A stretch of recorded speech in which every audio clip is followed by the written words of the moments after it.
अस्सलाम वालेकुम नाजरीन, मैं हूं आपका मेज़बान उमर जावेद, प्रोग्राम जुर्म इंजाम के साथ। आज के प्रोग्राम में हम बात करेंगे एक ऐसे मालशे की जिसने चंद सौ रुपए की खातिर मुतअद्दिद कत्ल किए और मुतलका पुलिस थाने ने उसके खिलाफ दर्ज होने वाले तमाम मुकदमात को दाखिल दफ्तर कर दिया। बिल आखिर CIA ने मुलजिम को गिरफ्तार किया और मुलजिम ने किए होशरबा इंकशाफात में कितने कत्ल हैं और कौन कौन से ऐसे जराइम थे जो उसने किए। CIA पुलिस ने उसके कितने साथियों को गिरफ्तार किया है, इन तमाम चीजों को जानेंगे आज के प्रोग्राम जुर्म इंजाम में।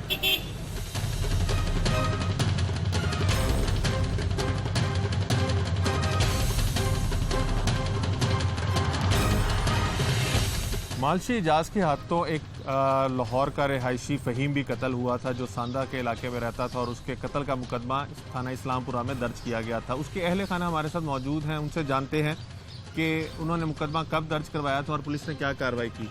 माँ जी, आप बताइएगा कि क्या वाक़या पेश आया था आपके बेटे के साथ? वे इस्लाम करन आया है, बंद रोड ते असीं रहने रहाइश है साडी ते पता नहीं लगा भी लब के थक गए हैं, कोई सानू खबर नहीं लगी।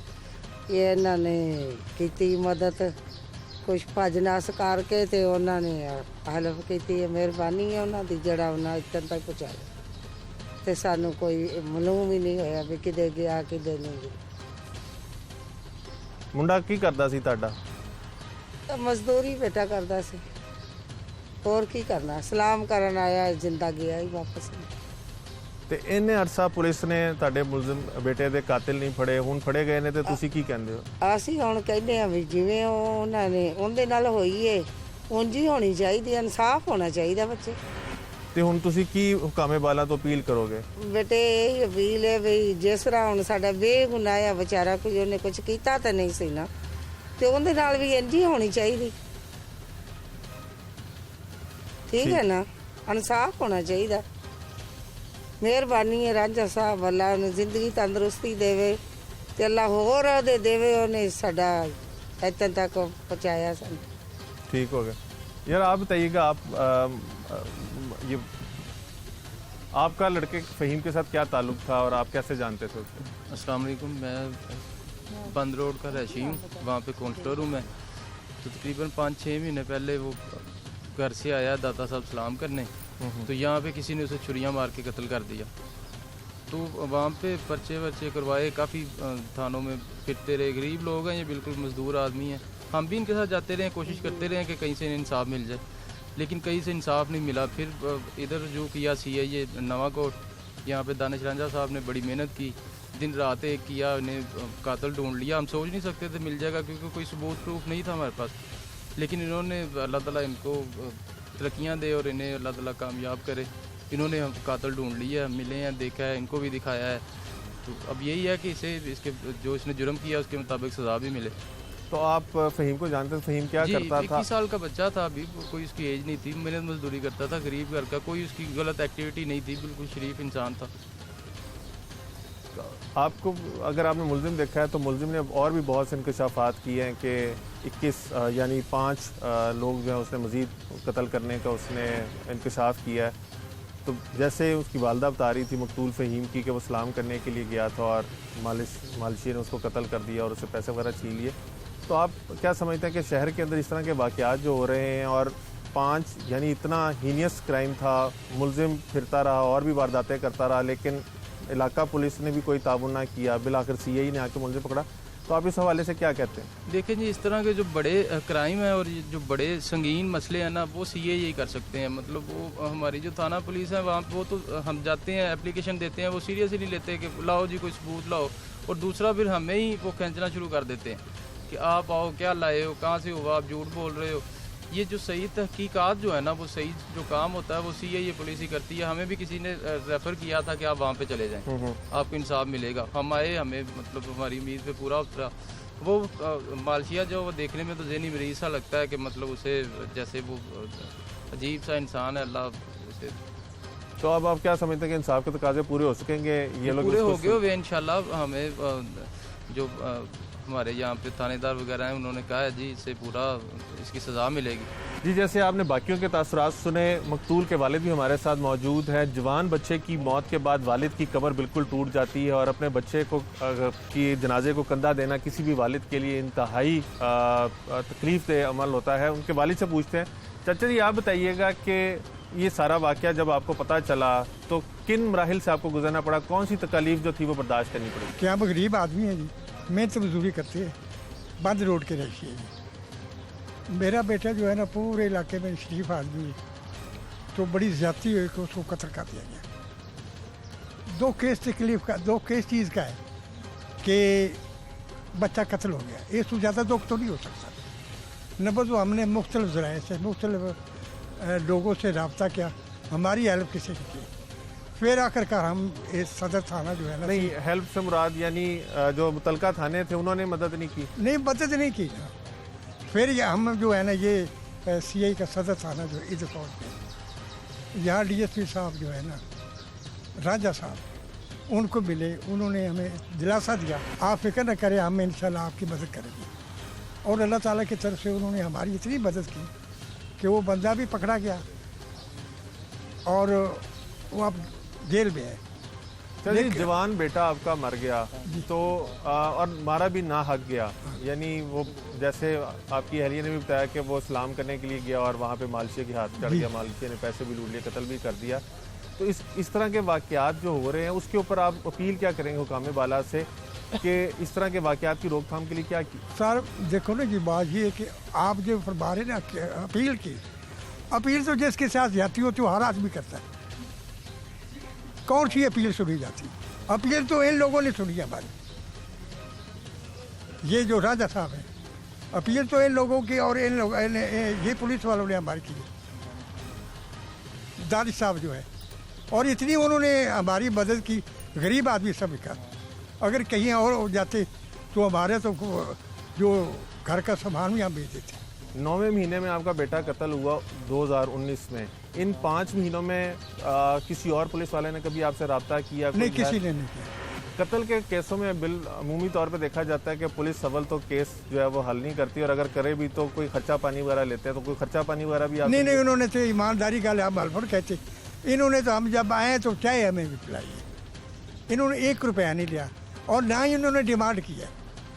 हम तो वैसे ही मजलूम थे, मजलूम से डिमांड करना तो वैसे ठीक नहीं था।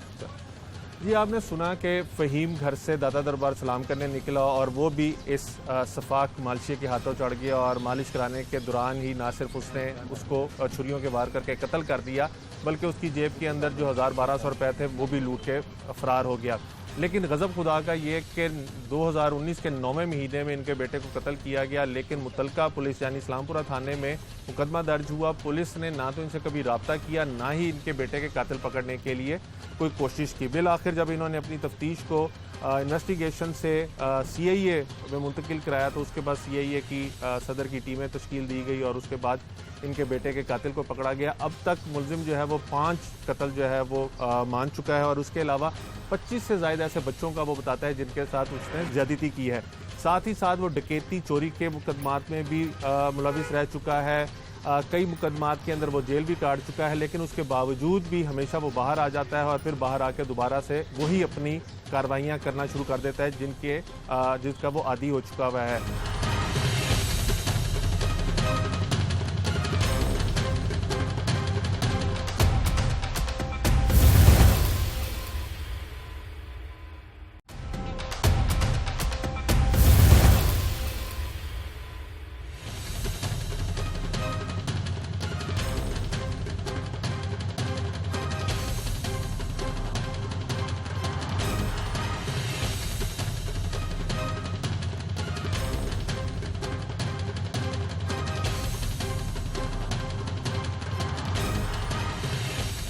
जराइम पेशा अफराद भी जुर्म करने के लिए नए नए तरीके ढूंढते हैं और आज के प्रोग्राम में भी हम आपको ऐसे ही एक जराइम पेशा शख्स के बारे में बता रहे हैं जिसने नया तरीका ढूंढा है वारदात करने का। यानी है वो मालशिया और मालिश की आड़ में ना सिर्फ वारदात करता है बल्कि लोगों को कत्ल भी करता है।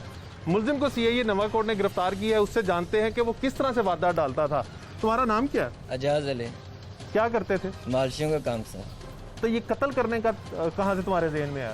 सर मालिश कर रहे थे, मेरे साथ जो लड़का था उसने जो छुरी उसे पासी उसे पैसे छीने, उसने नहीं दिए सर। पहले जक लगाया, जक सही ना लगा, बाद में सर छुरी मार दी।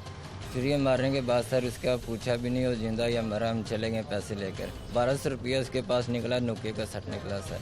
कितने बंदे थे तुम? हम दो से, मैं और काशी सर। तो 600 रुपया हिस्से में आया? जी सर, यस तो सर। 600 रुपए की खातिर तुमने बंदा कत्ल कर दिया? सर मुझे इस बात का मालूम नहीं था 600 सर, उसने कहा तो बहुत ज़्यादा पैसे हैं सर, बस ये लालच में पड़ के सर मैंने ये गलती कर दी है। कितने बंदे अब तक तुमने मारे? अब तक सर मैंने एक चुंगी मसलूम है, तो एक गाजी रोड की तरफ, एक पिंडी, एक इधर दाता दरबार की तरफ, एक ये बाहर मोरिया पुल के साथ ही जो पार्क होती है मरुंडे वाला, उधर मारा। सारे बंदों को कैसे मारा तुमने? सर ये ऐसे जक लगा कर, किसी को छुरियाँ मारी, किसी को जक लगाया, ज़्यादा जक ही लगाए सर। तो सबसे ज़्यादा पैसे जो निकले वो कितने थे? सबसे ज़्यादा पैसे निकले थे 70,000 रुपये निकला था पिंडी वाले से, वो बस 70 ही निकला था। बकाया ये निके मोटे पैसे निकलते रहे, इधर टच मोबाइल निकला था, अच्छा, वो निकाल लिया सर। तो ये जो 5 कत्ल तुमने किए हैं उनमें से कितनों को तुमने जैक लगा के मारा और कितनों को छुरियां दे मार के? सर दोनों को छुरियाँ मारी है, जो 3 है इसी को जक लगाए सर। और तुम्हारे साथी कितने हैं? मेरे साथी 2 हैं, एक काशी नाम का, एक शहजाद नाम का। वो सर वो इश्तेहारी हुआ है, बहुत ढूंढा नहीं लगा अच्छा, सर। ये तुम्हारे हाथों पे सारे निशान पड़े हैं। नशा भी करते हो? नहीं सर, मैं सिर्फ चिप्स पीता हूँ और मैं पाउडर शाउडर कोई नहीं खाता। ये परेड में मारे थे जेल में, क्यों? बस ये लड़ाई होगी सर, झगड़े की जेल वजह किस केस में गए थे? से। जेल 302 का केस है, 324 का था। उसके बाद डकैतियाँ, चोरियाँ। तो जो ये कत्ल करके पैसे लोगों से निकालते थे उनका क्या करते थे? सर ये बस नशा पानी करते थे और बच्चों को इधर से ढूंढ लेते थे, उसके साथ बुरा काम करते थे। बदफेलियां भी करते थे? जी यस सर। कितनों के साथ बदफेलियां की हैं? सर बहुत ज़्यादा है, 20-25 दाता दरबार में होते थे, उधर ये काम करते थे। तो बदफेली करने के लिए कहाँ जाते थे? सर रवि रोड पर जाते थे और होटल में कमरा ले लेते थे। ना कमरा मिले वो उधर तय खाने होते हैं, उधर तय खाने में चले जाते, 50 रुपये लेते हैं रात का मुसाफिर खाने ठहरने का, उधर सर चले जाते थे। आईडी कार्ड नहीं पूछते थे। अब इस शख्स की शक्ल देखें, है ये जात का मालशिया और मालिश करता था। मालिश करने के दौरान अब तक पुलिस ने इससे 5 कत्ल उगलवाए हैं, जबकि पुलिस हुकाम का दावा है कि अगर इससे मज़ीद तफ्तीश की जाएगी तो मज़ीद कत्ल भी आएंगे। पहले ये लोगों को मालिश करने के बहाने मालिश करता था, उसके बाद उनको कत्ल करता था और उनसे जो रकम निकलती थी उसका नशा करता था और बच्चों के साथ बदफेलियां करता था। और ये अभी इस चीज़ का इकरार भी कर रहा है कि कम से कम 25 बच्चों के साथ बदफेलियां की हैं। तो जो तुम्हारे साथी हैं यस सर। वो भी बदफेली करते थे? जी सर। वो पकड़े गए हैं?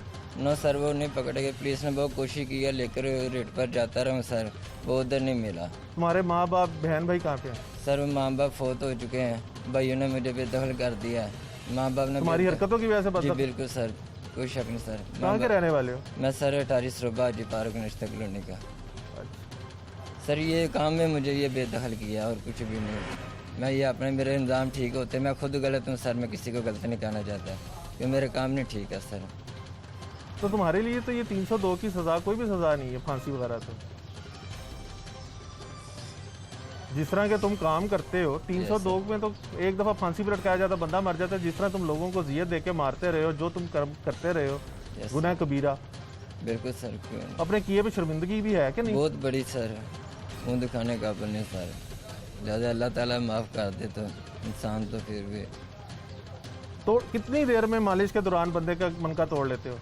सर ये 5 मिनट के अंदर अंदर सर ये काम कर देते थे, तो उसके बाद पैसे निकाल लेते थे। ज़्यादा दबाया जाए तो सर मनकना टूट भी जाता है, इंसान मर भी जाता है। कम हो तो सर मज़ीद बेहोश में होशिया में आ जाता है, 10 मिनट में 5 मिनट के बाद होश में आ जाता है।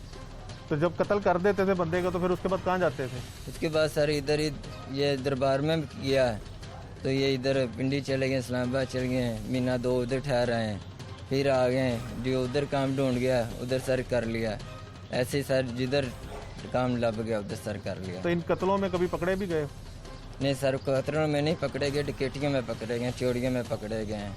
अच्छा, कोई ऐसा काम है जो तुमने छोड़ा है? नो सर, तमाम ही गुनाह किए हैं इसका मतलब? बेशक सर, बहुत बड़ा गुनाह किया है, पता नहीं सर मुश्किल होनी या नहीं होनी सर। मुलजिम से जितना इंटरव्यू करते जाएंगे उतनी चीज़ें ये उगलता जाएगा। पहले मालशिया था, कत्ल करता था, कत्ल के बाद नशा उगला, नशे के बाद इसने कहा कि ये बच्चों के साथ ज्यादती भी करता है, जो पैसे लोगों से मिलते थे, डकैतियाँ भी करता है, चोरियाँ भी करता है। कोई ऐसा जुर्म नहीं है जो ये नहीं करता। और हैरानगी की बात है कि तमाम जुराइम करने के बावजूद भी ना पकड़ा गया, और अगर पकड़ा भी गया तो बाहर आ गया, और अब CIA सदर ने इसको पकड़ा है और अब तक की तफ्तीश में 5 कत्ल जो है ये उगल चुका है।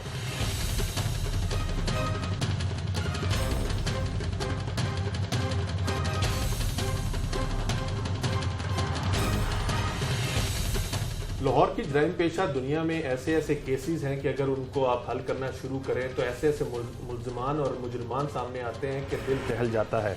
आज के केस के अंदर भी जिस तरह से मुल्ज़िम इंकशाफात कर रहा है, उसके इंकशाफात सुनकर ना सिर्फ खौफ इंसान के ऊपर तारी हो जाता है बल्कि पुलिस की कारकर्दगी के ऊपर भी सवालिया निशान उठता है। लेकिन CIA ने जब मुल्ज़िम को गिरफ्तार किया है तो मुल्ज़िम ऐसे होशरुबा इंकशाफात कर रहा है जिससे ये साबित होता है कि पुलिस को बहुत ज़्यादा ग्राउंड लेवल पे काम करने की ज़रूरत है। दानी साहब, एक मुल्ज़िम हमने पकड़ा है जो बहुत बड़ी कामयाबी है कि वो शहर के अंदर कई वारदातें कर चुका हुआ था, कई अफराद को कत्ल कर चुका हुआ था, लेकिन पुलिस आज तक इसको गिरफ्तार नहीं कर सकी थी। कुछ इस मुल्ज़िम के बारे में बताइएगा और इसकी वारदातों बारे। क्योंकि मुल्ज़िम पर रिकॉर्ड याफ्ता था और इसके आगे पीछे कोई नहीं है, और ये 3 गैंग्स पर ये जिसे अपना गैंग्स बनाए हुए थे, और ये बेसिकल मालशिया काम करता था। लोगों को किसी तरीके से बहाने से पार्किंग में लेकर जाके मालिश के बहाने उनका मनका तोड़ता था, पैसे उनसे जितने पैसे होते थे वो निकाल लेता था। उसके बाद उन पैसों से ये बच्चों के साथ बदफेली भी करता था। लाहौर के फिल सरदस्त 4 केसेस है, पिंडी का केस हुआ है, मुतवक्को है कि मज़ीद केसेस भी इसके सामने आएंगे, क्योंकि काफ़ी ज़्यादा अंधे कत्ल हो चुके हैं सिटी एरिया में, जिनमें से 4 तो मैंने ये ट्रेस कर लिए जी। राजेश साहब, इसके जब भी ये किसी शख्स को कत्ल करता था तो लाश मिलती होगी, तो लाश के ऊपर ना सिर्फ मुद्दई सामने आते होंगे, अगर मुद्दई नहीं आते होंगे तो पुलिस अपनी मुद्दईयत में मुकदमा दर्ज करती होगी। तो जब आपने इस मुल्ज़िम को गिरफ्तार किया और इसने इंकशाफात करने शुरू किए तो उन जो मुकदमात इसके ऊपर पहले दर्ज थे, यानी जो मुकदमात कत्ल के दर्ज हुए थे, उनकी पैरवी कौन कर रहा था और उनका स्टेटस क्या था? एक मुकदमे में पुलिस मुद्दई है, बाकी में 3 मुकदमे में मुस्सा मुद्दई है जी। क्योंकि ये आवारा लड़के थे, इनका घर बार कोई नहीं है, और ये ज़्यादातर वारदातें करते थे दाता साहब के पास। जो लोग लाहौर से बाहर दाता साहब सलाम करने आते थे, उनको ये बहाने से पार्किंग में ले जाते या किसी ग्राउंड में ले जाते, वहाँ पर जाकर उनका मनका, उनके छुरियाँ वगैरह मारने के बाद सब कुछ निकाल लेते थे। क्योंकि इनका आगे पीछे कोई नहीं था, तो इसलिए ये पुलिस इनको ट्रेस नहीं कर सकी थी। जब उससे इंटरव्यू किया मुल्ज़िम से तो उसने ये भी इंकशाफ किया कि वो पहले से रिकॉर्ड याफ्ता भी है डकैतियों और चोरियों में भी, और उसके बाद वो गुज़िश्ता कुछ अरसे से ये वाली वारदातें डाल रहा था, यानी लोगों को कत्ल कर रहा था। तो एक मुल्ज़िम, यानी ये एक तो नहीं होगा, इस तरह के बहुत से लोग होंगे। अभी आप लोगों ने ये एक गैंग जो है उसको ट्रेस किया है, तो इसने कोई और लोगों के बारे में भी निशानदेही की है? अगर इसकी ये मालशिया ऐसे कर रहा था तो फिर और मालशियों पे भी सवाल जी, इसमें अभी इन्वेस्टिगेशन की जा रही है और हम उम्मीद है कि इसके और भी लोग सामने आएंगे जी, क्योंकि इसमें ज़्यादातर वारदातें रात को ये करता था, जिसमें इसमें ये चीज़ मैं बता दूं आपको, ये कैमरों का ख्याल रखता था कि कैमरों के सामने ये वारदात ना करेगी ताकि ये ट्रेस ना हो सके, क्योंकि जुराइम की दुनिया से पुराना ये वाकिफ था। इंशाल्लाह आई एम श्योर कि इसके बकाया बाकी जो गैंग लाहौर में काम करे मैं वो भी ट्रेस कर दूँगा। राजा साहब, जैसे इसने आपने भी अभी बताया कि इसने इंकशाफ किया कि इसने दर्जनों बच्चों के साथ बदफेली भी की है, तो उस केस के अंदर भी इसको फिक्स करने की कोशिश की जा रही है? कोई उसके मुद्दई वगैरह सामने आए? हाँ जी, मैं वो भी FIR इकट्ठी कर रहा हूँ, उन मुद्दइयों से रब्ता कर रहा हूँ। इंशाल्लाह मैं उसके अंदर भी इसको मुकम्मल तौर पर फिट करूँगा।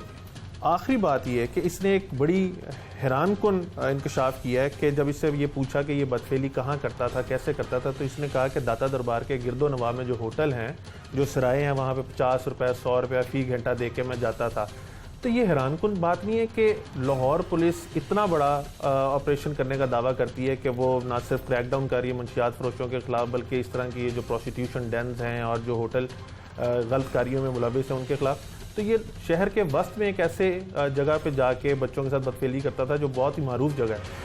क्योंकि दाता साहब एक पाक हस्ती हैं, उसके पास काफ़ी होटल हैं, और होटल मालकान जो हैं इंतहाई लालची किस्म के इंसान होते हैं।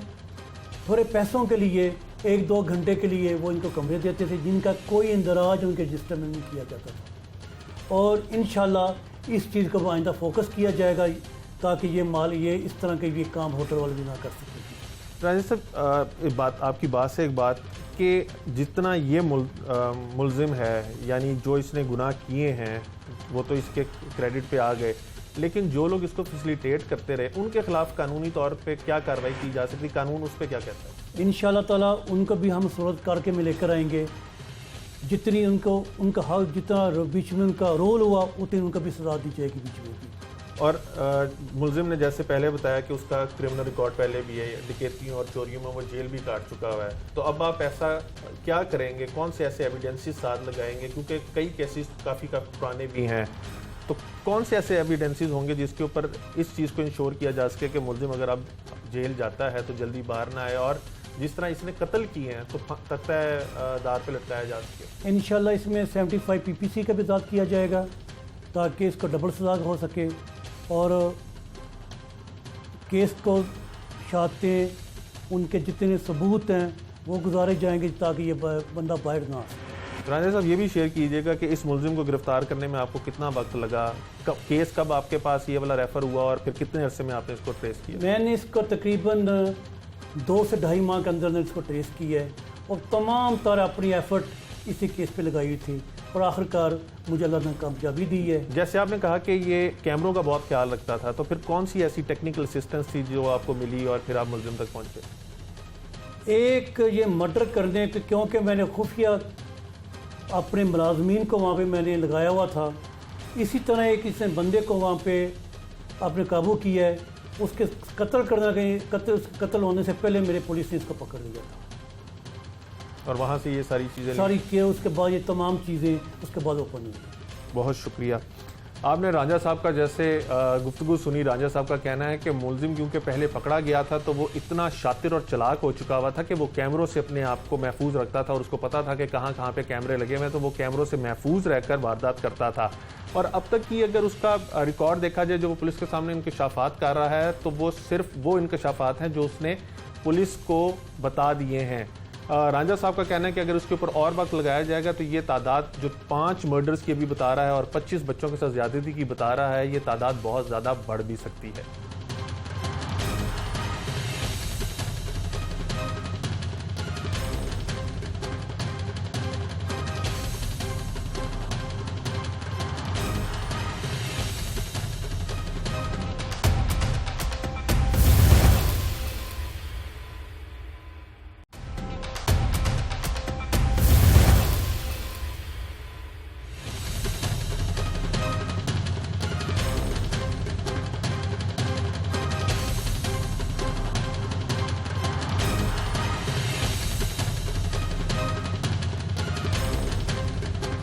सीसीपी लाहौर जुल्फ़िकार हमीद साहब हमारे साथ मौजूद हैं। इनसे जानेंगे कि जब इन्होंने ओहदे का चार्ज लिया तो ना सिर्फ इन्होंने सरप्राइज़ विजिट्स किए बल्कि थानों और इन्वेस्टिगेशन को कारकर्दगी बेहतर बनाने की भी हदायत की, लेकिन एक ऐसा केस हमारे सामने आया जिसके अंदर मालशिया ने अब तक पुलिस कस्टडी में इंकशाफ किया है कि 5 से ज़ायद वो कत्ल कर चुका है, 25 से ज़ायद सोडोमीज कर चुका है, डिकॉयटी और रॉबरी के मुतअद्दिद वारदातें वो कर चुका है और वो ये मानता भी है।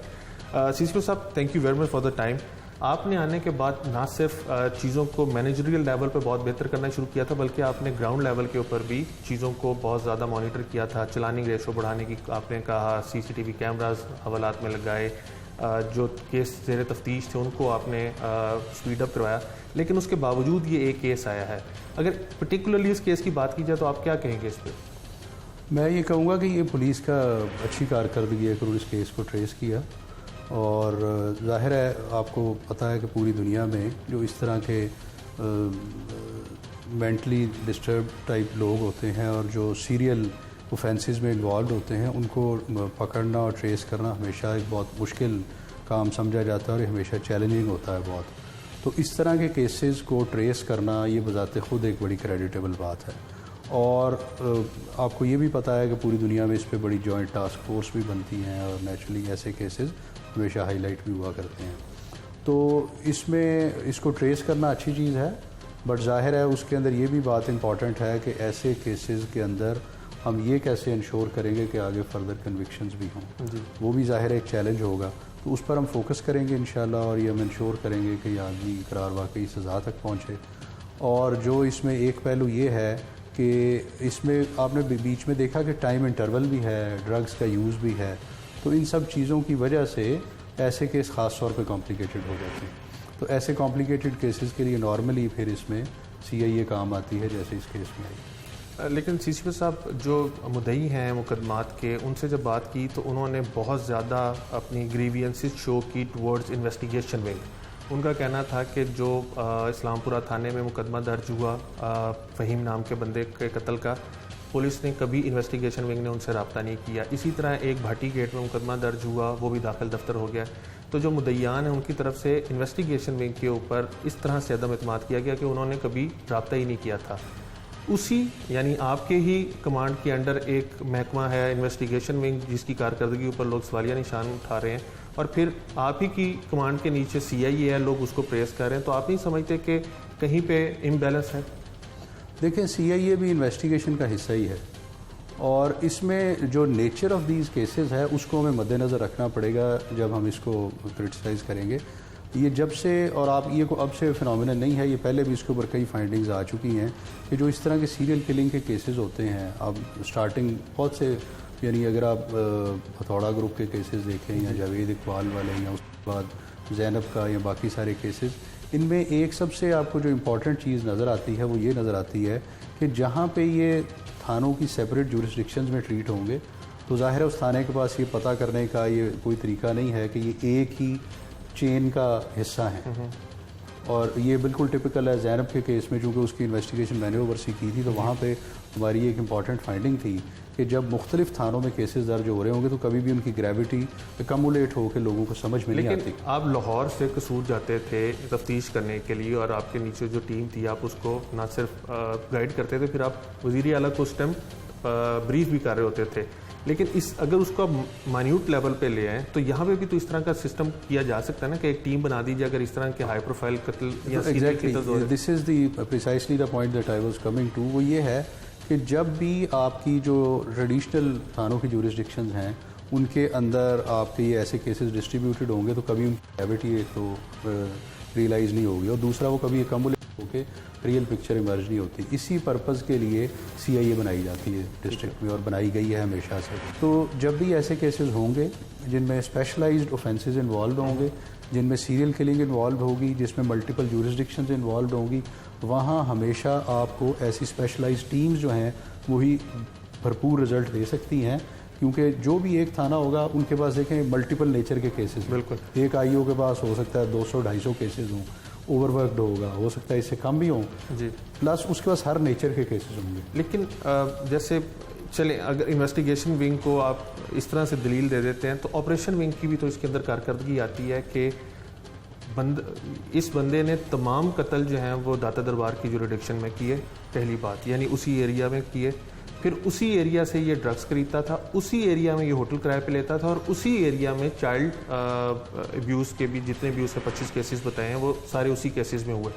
तो फिर यहाँ पे ऑपरेशन विंग की भी तो कारकर्दगी आई कि उस इलाके के अंदर ना सिर्फ CCTV कैमराज हैं, बल्कि जब से वहाँ पे खुदकश हमले 2 दफ़ा हुए हैं, एक दफ़ा पुलिस वालों के ऊपर हुआ, एक दफ़ा मस्जिद के अंदर हुआ, तो सिक्योरिटी इंतहाई बीफ्ड अप है और आप लोग बहुत ज़्यादा उसके ऊपर रिसोर्सेज अपने स्पेंड कर रहे हैं। तो फिर उस इलाके के अंदर इस तरह का सारा कुछ होना, आप नहीं समझते कि सवालिया निशान है उन इलाके की पुलिस के लिए? देखें, जब भी क्राइम को अगर आप देखें, और उसकी इंटरनेशनल स्टडीज़ इस पर बहुत ज़्यादा हैं, क्राइम हमेशा जहाँ पे एग्लोमरेशन ऑफ अपॉर्चुनिटीज़ होगी, क्राइम वहाँ हमेशा टारगेट करता है। शहरों में क्राइम क्यों ज़्यादा होता है? जितनी ज़्यादा पॉपुलेशन डेंसिटी होगी, जितनी, और नंबर 2 जितनी टारगेट्स की एग्लोमरेशन होगी, उतना ज़्यादा क्राइम वहाँ पे फोकस होगा। विच मीन्स फॉर एग्जांपल आपने देखा होगा कि ये आपने सेक्सुअल ऑफेंसेस और उसके रिलेटेड बात की, तो जहाँ पे ये जो आपने दाता साहब के बाद टिपिकल प्रोफाइल कि जहाँ बहुत ज़्यादा पब्लिक की गैदरिंग होगी और उनमें से बहुत से लोग ऐसे होंगे जो कि ज़ाहिर है उनको जिनका इतनी ज़्यादा गार्डियनशिप नहीं है, यानी उनका वाली वारस इतना ज़्यादा नहीं है, वहाँ ये टारगेटिंग है। इसी तरह अगर आप फाइनेंशियल क्राइम को देखेंगे तो हो सकता है जो जहाँ फाइनेंशियल इंस्टीट्यूशंस हों उसके इर्द गिर्द होगा, और वो एक ये नेचर है क्रिमिनल की कि वो ऐसी जगहों को जहाँ पे टारगेट उन पे ऊपर फोकस करते हैं। और मोडस ऑपरेंडी ऐसे specially in serial killer cases, जितने भी आप सीरियल किलिंग के केसेस उठा के देखेंगे उनमें जो मोडस ऑपरेंडी है वो बड़ा इंपॉर्टेंट इस लिहाज से होता है कि वो जनरली उसमें बहुत वेरिएशन नहीं होती और हम उन तक पहुंचते भी नॉर्मली इसी तरह से हैं कि उसी वेरिए जो मोडस ऑपरेंडी उसके ऊपर थोड़ा फोकस करें तो आपको आइडिया हो जाता है कि इसको हमने इसको ट्रैक बैक करके और कैसे उस तक पहुंचना है। तो ये जो एक एरिया में होना और एक जगह पे होना ये उस मोडस ऑपरेंडी का भी हिस्सा है। तो ये हमारा जो पुलिस का एक काम होता है उसका ये एक इम्पॉर्टेंट पार्ट है कि उस मोडस ऑपरेंडी के थ्रू आप उसको ट्रेस करके उस तक पहुँचें। और जहाँ तक ये आपने बात कही कि उसको ज़ाहिर है इम्प्रूवमेंट की गुंजाइश डेफिनेटली होती है, हम इसको मज़ीद एग्जामिन करेंगे कि कैसे इसको हम और बेहतर कर सकते हैं कि जो पहले सिर्फ टेररिज्म के ऊपर फोकस है तो अब हम इसको क्राइम के लिहाज से भी देखें और इस तरह के भी कि इस तरह की टीम्स हमारी जाके चेक करती रहें कि जो ऐसे बच्चे या ऐसे लोग जिनकी कोई इतनी ज़्यादा गार्डियनशिप नहीं है तो उनको कैसे बेहतर प्रोटेक्ट करना है। Thank you. आपने सीसीपी लाहौर की बात सुनी। सीसीपी लाहौर का कहना है कि इस तरह के वाक़यात होते रहते हैं, लेकिन क्योंकि सीआईए जो है वो एक स्पेशलाइज्ड यूनिट है जिसके पास टाइम भी ज़्यादा होता है, रिसोर्सेज ज़्यादा होते हैं, इसलिए उनकी तवज्जो केसेस के ऊपर ज़्यादा होती है और वो इस तरह के केसेस को सॉर्ट आउट कर लेते हैं। सेकेंडली दाता दरबार के इलाके में मुलजिम जो था अपनी ज़्यादातर कार्रवाइयाँ करता रहा, तो उनका कहना था कि उस इलाके के अंदर टेररिज्म के हवाले से बहुत ज़्यादा हमारा फोकस था, लेकिन अब इस क्राइम को यानी होटल्स जो हैं वो किराए पे किन लोगों को दिए जा रहे हैं, क्योंकि एक होटल आए के नाम से सॉफ्टवेयर भी इन लोगों ने बनाया हुआ है, उस चीज़ को भी मॉनिटर किया जाएगा। साथ ही साथ मंशियात फरोश और इस तरह के जो कभी गुनाह में मुलविस लोग हैं उनके ऊपर भी नज़र रखी जाएगी।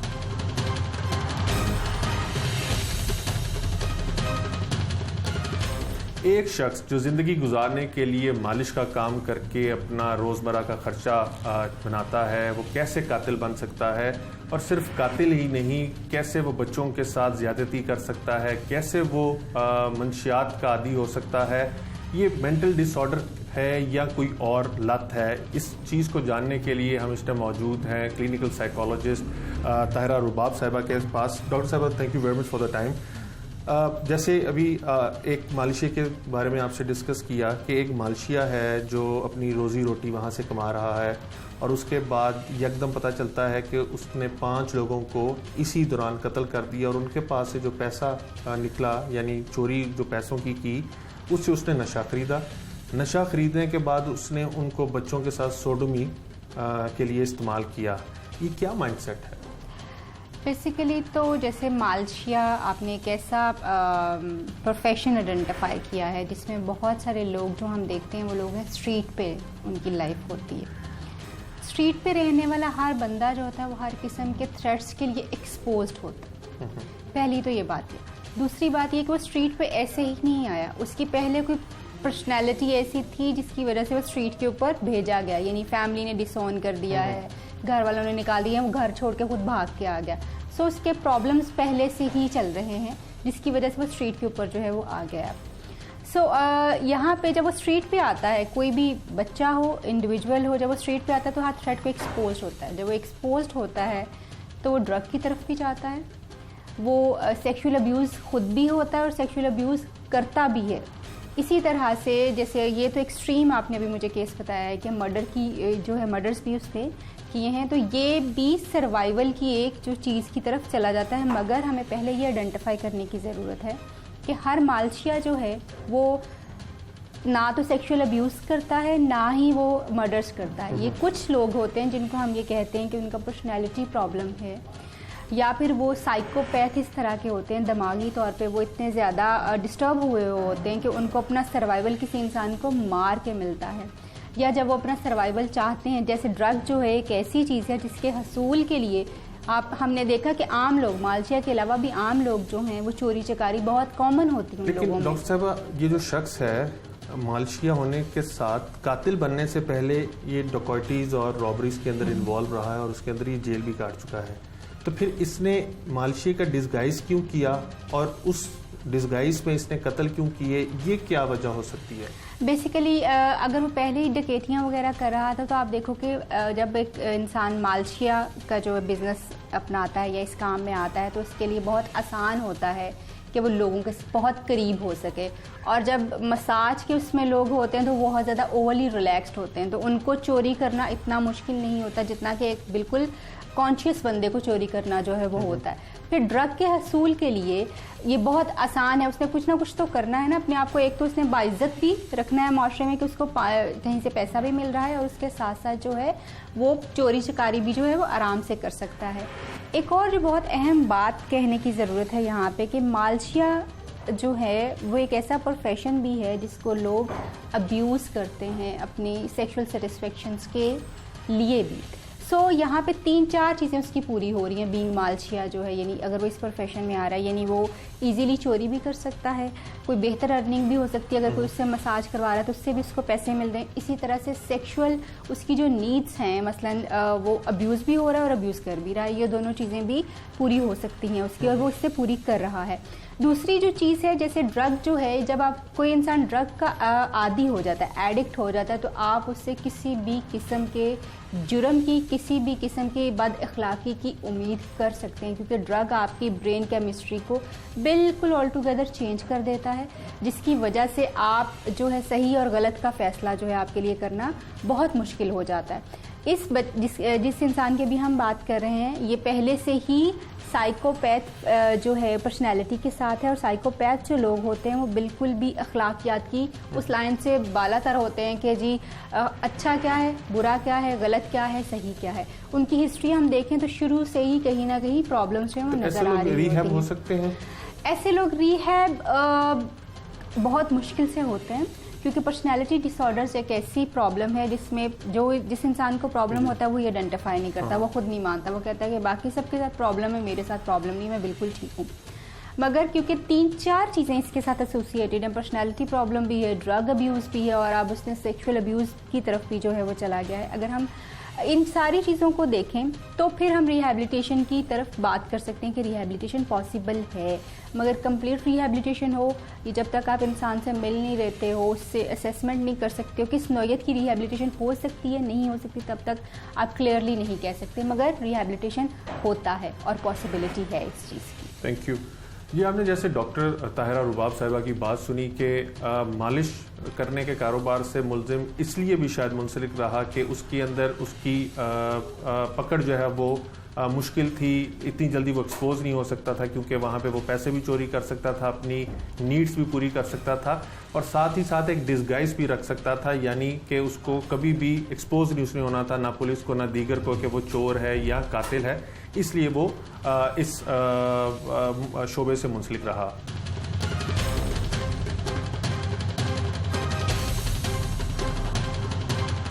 अगर पुलिस ने रवायती सुस्ती की बजाय ईमानदारी से इस केस की तफ्तीश की होती तो बहुत अरसा कबल ही मुलजिम पुलिस की हिरासत में होता और इतने घरों में सफ़े मातम बिछने से बच जाता। टीम जुर्म अंजाम और मेज़बान उमर जावेद को इजाज़त दीजिए। अगले प्रोग्राम तक के लिए अल्लाह हाफिज़।